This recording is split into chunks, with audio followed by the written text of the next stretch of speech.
ஆண்டவருடைய பிள்ளைகளுக்கு suicidal thought வர வேண்டிய அவசியமே இல்லை. தற்கொலை எண்ணம் வர வேண்டிய அவசியமே இல்லை.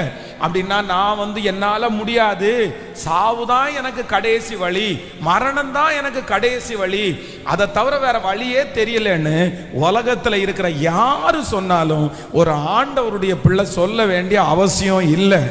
ஏன் அப்படின்னு சொன்னா, என்னுடைய ஜீவன் தான் கர்த்தருக்கு முக்கியமே தவிர எனக்கு சுத்தி இருக்கிற சூழ்நிலை எல்லாவற்றையும், என் ஜீவன் இருக்குமானால் கர்த்தர் என்னை சூழ்நிலைகளை ஜெயிக்க பண்ணுகிறதற்கு கர்த்தர் வல்லவராயிருக்கிறார்.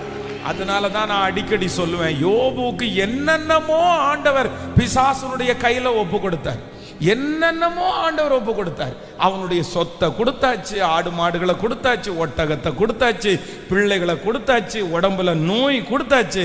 ஆனா ஜீவனை மட்டும் ஆண்டவர் கொடுக்கவே இல்லை.